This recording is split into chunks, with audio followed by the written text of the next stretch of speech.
Mesdames et messieurs, bonsoir et soyez les bienvenus pour cette nouvelle édition de votre journal de 22 heures à la une de l'actualité.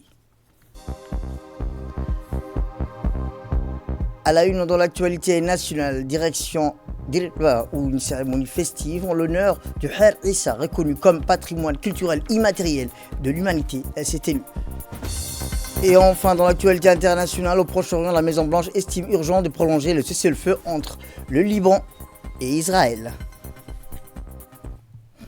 À la une dans l'actualité, le Djibouti International Exhibition Center a vibré au rythme de la fête du printemps organisée par l'Institut Confucius de Djibouti en collaboration avec le MENFOP, l'ambassade de Chine et l'association des entreprises chinoises. L'événement a rassemblé des personnalités imminentes dont le ministre de l'Éducation nationale, M. Moustapha Mohamed Mahmoud, et l'ambassadeur de Chine à Djibouti, M. Hu Bin. À leur arrivée, ils ont été chaleureusement accueillis par des étudiants de l'Institut avant de visiter les stands dédiés aux activités culturelles. La cérémonie a débuté par les hymnes nationaux et une vidéo récapitulative des actions de l'Institut en 2024. Dans leur discours, le ministre et l'ambassadeur ont souligné l'importance de renforcer la coopération éducative entre Djibouti et la Chine, favorisant ainsi les échanges culturels et linguistiques.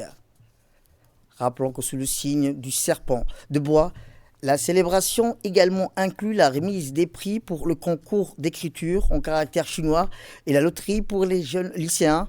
Les invités ont été enchantés par des spectacles colorés de musique, de danse, de lions et des chants traditionnels, offrant un véritable moment de divertissement et de partage culturel.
Eh bien, comme je vous le disais, cette fête a non seulement célébré le Nouvel An chinois, mais a également renforcé les liens entre les communautés, promouvant ainsi la compréhension mutuelle et l'amitié.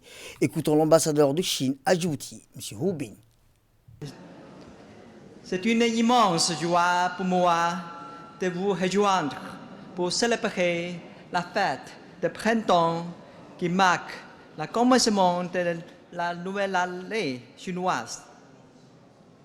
Je voudrais exprimer mes salutations cordiales et mes meilleurs vœux à vous tous aujourd'hui. En plus, cette célébration est aussi une réunion conviviale entre nous, la Chine et Djibouti, partenaires de confiance mutuelle pour célébrer un passé réussi et envisage un avenir plus prometteur. Pendant l'année écoulée, nos deux pays ont célébré ensemble la 45e anniversaire de l'établissement des relations diplomatiques. Mes salutations et remerciements vont également à chers élèves. Vous êtes l'enseignement bénéficiaire et témoin de l'amitié sino-djiboutienne.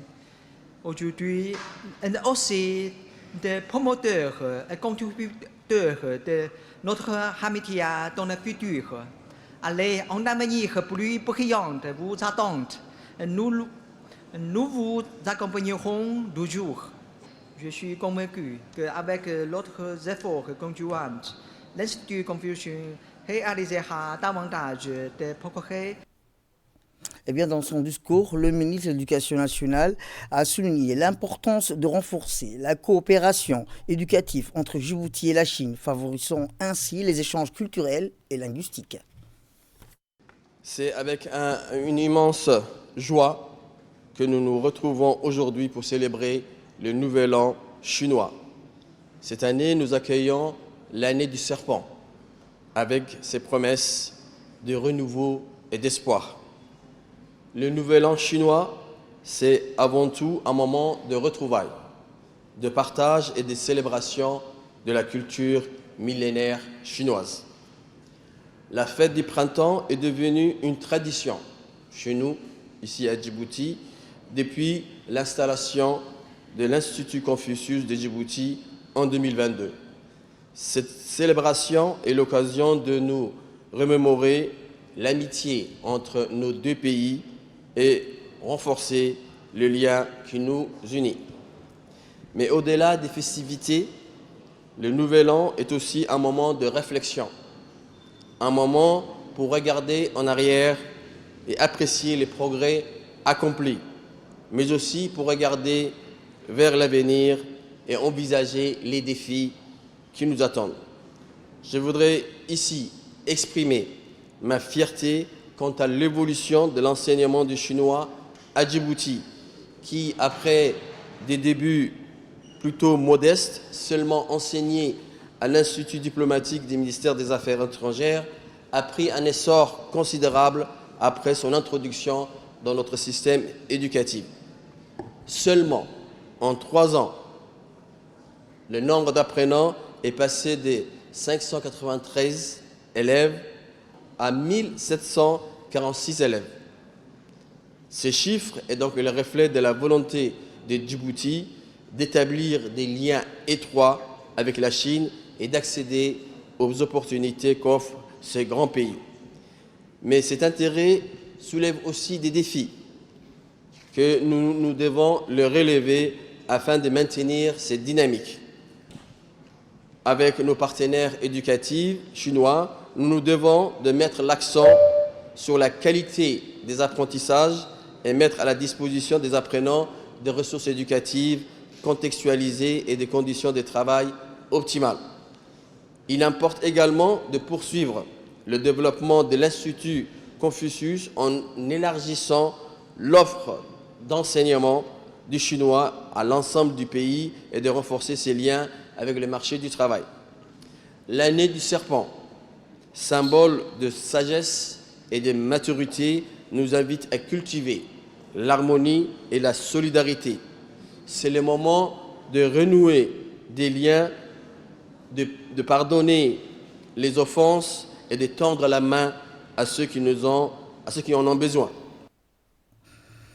Direction d'Irdaba, où je vous le dis dans le titre, une cérémonie historique et riche en couleurs s'est tenue au grand stade de la ville de Dirdaba.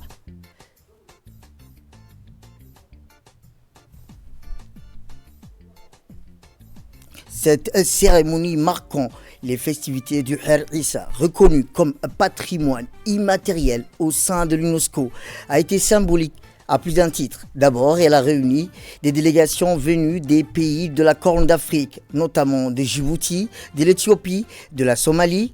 Les gradins du stade remplis, des milliers de personnes rythmées aux chants et danses traditionnelles conçues pour l'occasion. Côté djiboutien, l'on note la présence de la ministre de la Jeunesse et de la Culture, Dr Hibo Moumin Assoui. Côté éthiopien, c'est le président de la région Somalie d'Éthiopie, M. Mustafa Mohamed Omar, qui était présent. Le Ougas de la communauté Issa, Mustafa, a honoré de sa présence à cette cérémonie qui est la consécration des années de travail et qui a son apogée reconnu comme un patrimoine immatériel de l'Agence des Nations Unies pour la culture et l'éducation sous son acronyme l'UNESCO.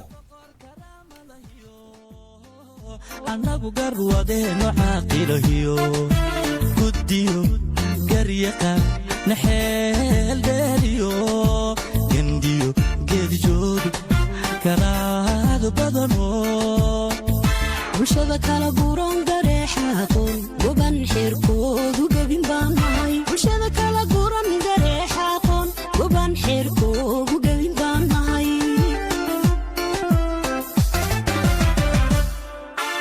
annagoo gayxoda kunaalona oo goor hore calanka doogaliyo gadaadinay dowladnima taama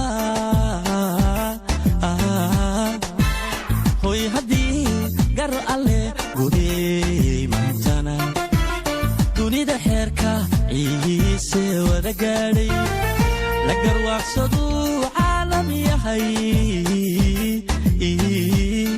galadiyo ayaan nagu gaarayo ii sharaftaana guud sudano gobonnimo ciisay u gaar noqotee garweeyeynaan gooyo wilwilaha garweeye inaan goyo wilwilaha arrimaadee hanahadow niman helnaa mahambayne barka barkiisa baaruu doololka dheero ee beryarowe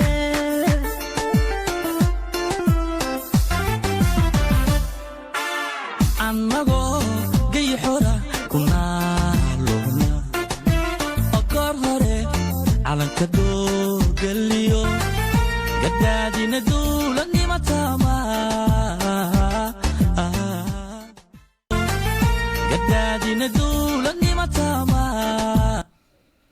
Eh bien, venus des 4 coins de la région, les artistes ne sont pas en reste, et encore moins les artistes nationaux qui sont venus en nombre pour célébrer dans la joie et l'allégresse cet événement historique de Her Issa.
Les autorités coutumières des régions ont tour à tour pris la parole.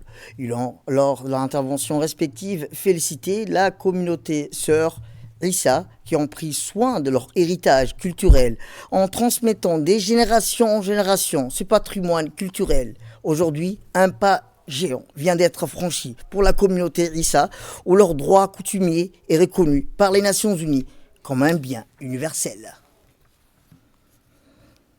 Prenons la parole à son tour, le président de la région Somalie de l'Éthiopie, M. Mustafa Mohamed Omar, a d'emblée félicité les Somaliens venus de toutes parts pour célébrer avec eux et avec nous ce grand stade de Diridawa, la victoire que la communauté sœur Issa vient de signer. Cette victoire, c'est celle d'un peuple reconnu pour sa grandeur d'esprit et leur sagesse, ainsi que pour l'amour de la paix. C'est à quoi l'Agence des Nations Unies pour la culture et l'éducation l'a reconnu comme un bien immatériel. C'est bien, mais pas seulement pour la communauté qui instaure leurs droits coutumiers. Je dirais que ce sera un bien commun pour tous les Somaliens.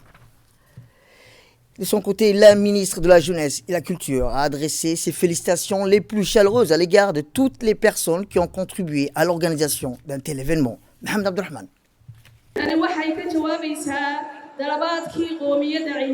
Cette cérémonie haute en couleurs qui nous réunit aujourd'hui témoigne de l'engagement sans faille des pays de la région, notamment Djibouti, l'Éthiopie et la Somalie. Nous célébrons la victoire d'un travail qu'ont mené des chercheurs et la consécration d'un patrimoine reconnu par l'Agence des systèmes des Nations Unies, chargée pour l'éducation et la culture, communément appelée UNESCO. La célébration aujourd'hui arrive à un point nommé, un moment charnière de l'histoire de la communauté Issa, dirigée par un jeune guide spirituel ou Ougas, Mustafa Mohamed Ibrahim, qui a un avenir radieux devant lui, qu'Allah lui donne longévité. Il est de notre devoir de préserver notre patrimoine culturel en tant que Somalie Issa répartis sur les pays de la Corne de l'Afrique, et nous nous sommes attelés cette tâche. Voilà aujourd'hui, dans ce grand stade de Diridawa, nous fêtons l'avènement d'une nouvelle ère où la culture des populations de la Corne de l'Afrique soit reconnue de par le monde. Pour préserver un patrimoine, il faut l'inclure dans l'éducation. C'est à cela que la préservation du patrimoine est à l'abri. C'est le début. Il nous reste un parcours, encore du chemin. Le droit coutumier au Her Issa n'est que le commencement et chacun de nous porte une responsabilité. Le droit coutumier Her Issa, qui est inscrit comme un patrimoine immatériel, fait la fierté des populations vivant dans la Corne de l'Afrique. Mon vœu le plus cher, c'est de voir une Corne d'Afrique prendre pour exemple au mode de vie et la culture pacifiste de la communauté du Her Issa afin de vivre en harmonie et dans une région où la paix et la stabilité règnent en tout état de cause. Je remercie particulièrement les chercheurs, écrivains et hommes de culture pour la contribution sans cesse et continue pour arriver à ce jour. Ce jour de la célébration du Her Issa qui est reconnu aujourd'hui dans les instances des Nations Unies comme un patrimoine culturel immatériel. Mes remerciements vont également aux autorités des pays de la sous-région, notamment Djibouti, l'Éthiopie et la Somalie. En dernier lieu, je conclus mes propos en lançant un appel solennel à la population des pays de la Corne de l'Afrique que notre plus grand bien, c'est notre patrimoine culturel et qu'il faut le préserver à tout prix.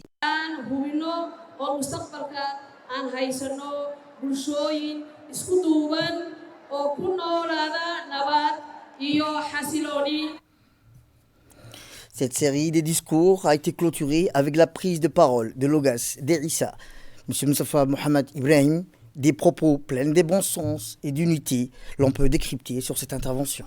Ali Abdillahi.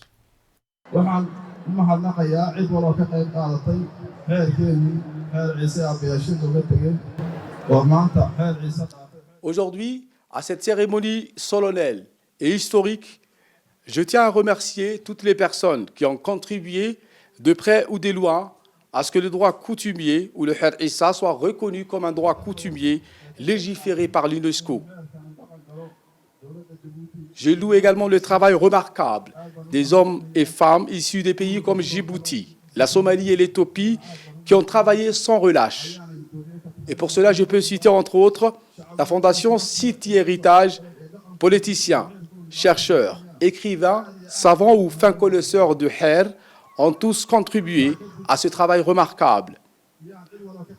Je tiens également à préciser que ce droit coutumier qu'ont mis en place nos aïeux est aujourd'hui devenu un droit où tout le peuple somalien avec qui nous partageons la religion, la langue et bien d'autres choses peuvent l'utiliser afin qu'il soit une source d'inspiration pour un devenir commun où l'amour et la paix règnent en chacun de nous. Je rappelle également que chaque année, une journée sera dédiée à la commémoration de notre droit coutumier au Her Issa, ici même, dans la ville de Diridawa. Je félicite également la population venue ici, à ce stade, nombreuse, et cela démontre leur attachement à leur culture et à leur patrimoine. Pour cela, je demande à chacun de vous que ce Her soit perpétué. Et pour cela, l'insérer dans l'apprentissage serait la meilleure approche afin qu'il soit peaufiné et adapté avec le temps. La bonne nouvelle, c'est qu'ici à Diridawa et dans la capitale de la région somalie de l'Éthiopie, Djigjiga, les autorités ont promis à ce qu'il soit partie intégrante dans l'enseignement universitaire. Je tiens également à faire une doléance particulière au gouvernement djiboutien à ce que l'apprentissage du droit coutumier soit enseigné aux enfants afin que ces enfants soient attachés à leur culture. Je tiens à conclure mes propos avec ces invocations qui sera faite à nos aïeux qui ont été des précurseurs à ce droit coutumier qui fait notre fierté aujourd'hui. Qu'Allah, Azza wa Jal le Tout-Puissant, l'accueille dans son paradis éternel et leur récompense de leurs bienfaits. اللهم حرسونا نيو كليون لما المدري محمد تقول تلا ونحرس اللهم من مدى نوعك اللهم من مدى نوعك اللهم من مدى نوعك ودا كده يتوب الله من قلنا وبك ودا كده يتوب الله من قلنا وبك سمعنا من المسؤول عن سيدنا من قلنا لحدي اللهم من قلنا فدك اللهم من قلنا فدك. Direction le nord du pays, ou dans la région de Tadjoura, après sa visite au village de Daï, la ministre des Affaires sociales et de la solidarité s'est rendue dans la localité de Itki, dans la sous-préfecture de Randa. Accompagnée des autorités locales, des parlementaires de la région, la ministre, Mme Ouloufa Ismail Abdo, a été accueillie sur place par la communauté d'Itki, qui s'est mobilisée en masse à l'occasion de ce déplacement qui s'inscrit dans le cadre de la Semaine nationale de la solidarité. La ministre a ainsi rencontré la communauté de cette localité.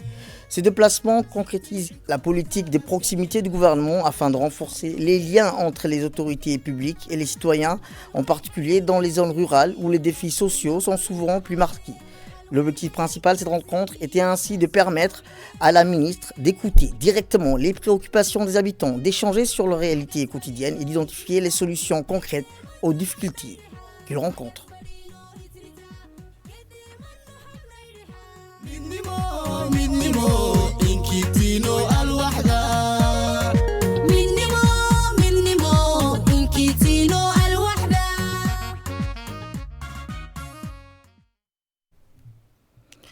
On reste toujours dans le nord du pays où après Tadjoura, la ministre des Affaires sociales et de la solidarité, Mme Ouloufa Ismail Abdo, a enchaîné sa tournée de la semaine de la solidarité sur la région d'Obok.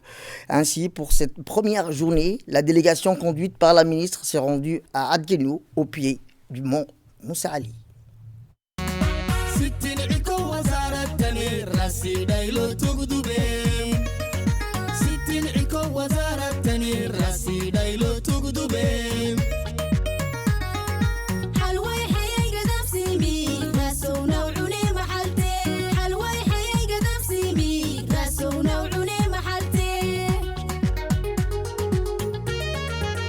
Après Tadjoura, la ministre des Affaires sociales et des solidarités, Ouloufa Ismail Abdo, a enchaîné sa tournée de la semaine de la solidarité dans la région d'Obok. Ainsi, pour cette première journée, la délégation conduite par la ministre s'est rendue à Adgueno, au pied du mont Moussa, localité très reculée de la préfecture de Alali Dada. La population d'Adgueno était ainsi au rendez-vous hier samedi pour accueillir la ministre des Affaires sociales et des solidarités, Ouloufa Ismail Abdo, aux côtés du préfet de la région d'Obok, Moussa Adan Migane, du président du conseil régional, ainsi que des députés Ali Ahmed Hassan et Fatouma Mohamed Hamadou. Lancée le 11 janvier dernier par le président de la République Ismaël Omar Guelleh, la caravane de la solidarité entre ainsi dans sa dernière phase avec la région d'Obok. C'est donc à Adgueno pour la région d'Obok qui a été à l'honneur cette année pour accueillir en premier cette caravane de la solidarité. Durant ces 2 dernières semaines, la ministre des Affaires sociales et des solidarités, à la tête d'une importante délégation, s'est rendue dans plusieurs zones rurales des régions du pays, mais Adgueno est l'une des localités les plus éloignées. Eh bien, le moment fort de ce déplacement de la ministre des Affaires sociales et des solidarités, Mme Ouloufa Ismail Abdo, a été la rencontre avec la communauté d'Adgueno. C'est l'école du même nom qui a servi de lieu d'échange où les représentants de la communauté de cette zone Adgueno ont tenu à exprimer leur remerciement à la ministre pour sa visite. Une visite dont l'objectif principal est de discuter et d'échanger directement, en particulier avec les communautés rurales, pour s'informer sur leurs conditions de vie et trouver des solutions adaptées pour l'améliorer, en enregistrant leurs requêtes sur les besoins directs quant à l'accès aux services sociaux de base. Tout au long de la caravane de la solidarité, les rencontres de proximité ont favorisé une meilleure compréhension des réalités locales et ont permis au ministère des Affaires sociales et des solidarités de s'imprégner davantage des défis quotidiens rencontrés par la population afin de les soutenir et les sortir de la précarité à travers des programmes adaptés.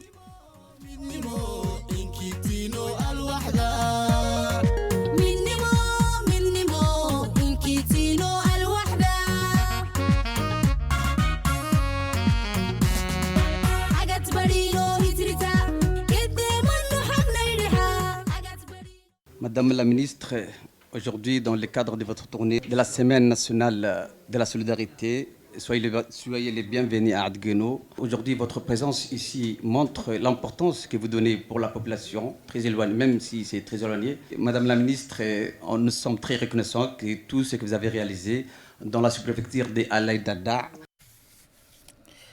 L'honorable député Ali Ahmed Hassan a indiqué, je cite, « Il est de notre devoir en tant que député de plaider votre cause auprès des autorités concernées. Nous savons quels sont les besoins des habitants d'Adgueno, mais il serait préférable que les membres du gouvernement présents parmi nous ce matin et qui ont fait tout le chemin pour vous rencontrer entendent vos préoccupations et vos besoins. La réputation de la ministre Olouf Ismaël Abdo n'est plus à faire. Le département en charge des affaires sociales et des solidarités a pour l'habitude de tenir les promesses faites aux Djiboutiens et Djiboutiennes à travers la mise en place des différents programmes adaptés. En prenant la parole à son tour, le préfet Moussa Adam Migueni a souhaité la bienvenue à la ministre Olouf Ismaël Abdo et à sa délégation à Adgueno. Depuis 2 ans que j'occupe ce poste, je me suis rendu 2 fois à Adgueno. Le préfet a ajouté qu'il faisait en sorte que Adgueno bénéficie de tous les programmes et projets sociaux mis en œuvre par le gouvernement pour la région d'Obok. L'école primaire d'Adgueno est l'une des écoles de la région qui accueille le plus d'élèves. Et enfin, Adgueno attend avec impatience la mise en place d'un forage dans la localité, puisque les fonds sont mobilisés à cet effet, mais cela risque de prendre un peu de temps avant que le forage ne voit le jour. Dans leur intervention, les habitants de la localité d'Adgueno ont soumis plusieurs doléances à la ministre Olouf Ismaël Abdo. Plusieurs points ont été soulevés, à savoir la construction d'un forage, les transferts monétaires et les transferts en nature, la mise en place d'une caisse communautaire, la construction d'un dortoir pour les enfants de l'école primaire ou encore la construction d'un local communautaire pour les différentes rencontres ou pour les femmes exerçant dans le domaine de l'artisanat. La ministre Olouf Ismaël Abdo a pris bonne note des différentes doléances et a promis d'y apporter des réponses dans les plus brefs délais. Écoutons à présent la ministre des Affaires sociales et des solidarités, Mme Olouf Ismaël Abdo, lors de sa tournée de la Semaine des solidarités sur la région d'Obok.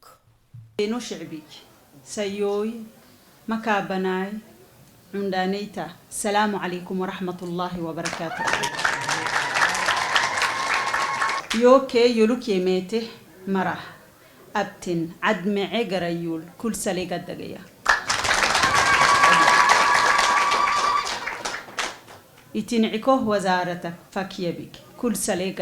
Les salutations les plus vives du président de la République, son Excellence Al-Hajj Ismaël Omar Guelleh, le Premier ministre également, Abdelkader Kamil. La politique sociale du président de la République et surtout sa vision de la solidarité, c'est d'abord de mettre tout le monde sur le même pied d'égalité, que tous les Djiboutiens puissent bénéficier de tous les services sociaux essentiels de base. Ça, c'est la politique du président de la République et sa vision de la solidarité. Quand je vous ai écouté, la chose qui revenait assez souvent et assez régulièrement, je vais commencer par l'eau.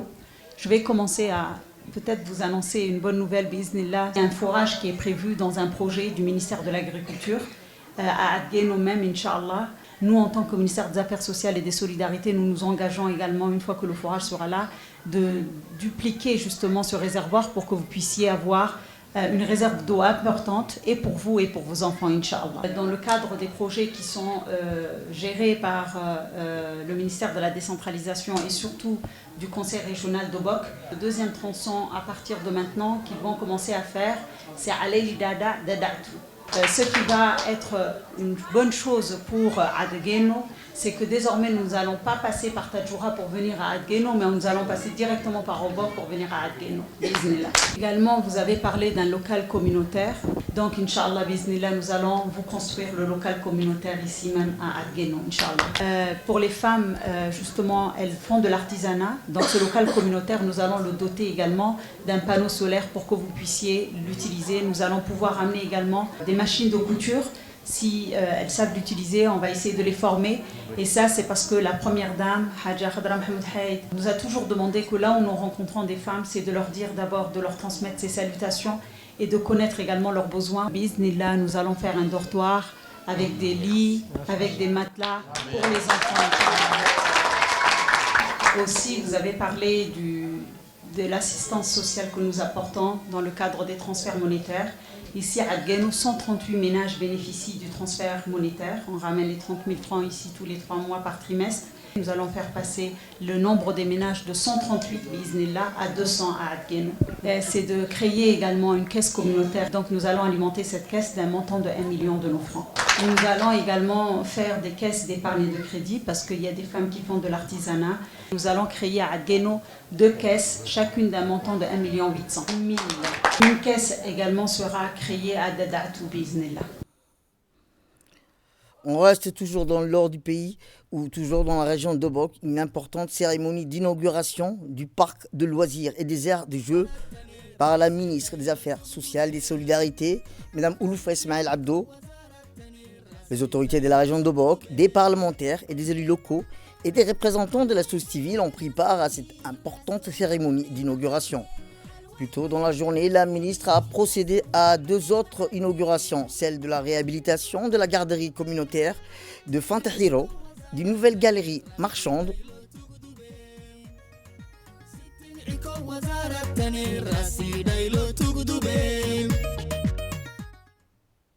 Eh bien, les détails sur cet événement grandiose dans nos éditions de demain, Inch'Allah. Et dans l'actualité internationale, dans l'accord et dans les cadres de l'accord d'échange des prisonniers entre l'occupation israélienne et les factions palestiniennes, les territoires palestiniens, en particulier Gaza, Jérusalem et la Cisjordanie, ont réservé hier un accueil massif à la 2e vague de prisonniers palestiniens libérés. Dans le cadre de l'accord d'échange de prisonniers entre l'occupation israélienne et les factions palestiniennes, les territoires palestiniens, en particulier Gaza, Jérusalem et la Cisjordanie, ont réservé hier un accueil massif à la 2e vague de prisonniers palestiniens libérés. Cette seconde vague comprend environ 200 prisonniers palestiniens qui avaient passé des périodes variables dans les prisons israéliennes et ont été libérés dans le cadre de l'accord conclu entre le gouvernement israélien et le mouvement de résistance palestinienne. L'événement a été marqué par des célébrations et des manifestations de joie intenses de la part des citoyens palestiniens qui ont accueilli les prisonniers libérés en héros après leurs années de détention. À Gaza, par exemple, des milliers de citoyens se sont précipités dans les rues pour accueillir les prisonniers libérés. En Cisjordanie, l'accueil de prisonniers libérés a été tout aussi enthousiaste avec des milliers de citoyens se rassemblant. Les manifestations de joie ont inclus le déploiement des drapeaux palestiniens et des slogans appelant à la liberté pour tous les prisonniers. Il convient de noter qu'Israël et le mouvement de résistance palestinien ont conclu un accord de cessez-le-feu à Gaza et d'échange de prisonniers après des négociations difficiles médiatisées par l'Égypte, le Qatar et les États-Unis. Eh bien, conformément au terme du cessez-le-feu conclu le 27 novembre dernier, le délai de 100 jours imparti à Israël pour se retirer totalement du territoire libanais arrive à échéance. Ce dimanche, la Maison-Blanche a déclaré qu'il était urgent de prolonger le cessez-le-feu temporaire entre Israël et le Liban libanais, alors que le délai fixé pour le retrait des forces israéliennes du Liban se rapproche à grands pas. Dans un communiqué, le porte-parole du Conseil de sécurité nationale, Brian Hughes, a déclaré que le président Donald Trump s'engageait à faire en sorte que les citoyens israéliens puissent entrer chez eux. C'est tout pour cette édition. Merci à vous de nous avoir suivis. Restez avec nous pour la suite de nos programmes télévisés. Le programme continue sur Télé Djibouti. Restez avec nous et bonne fête à tous.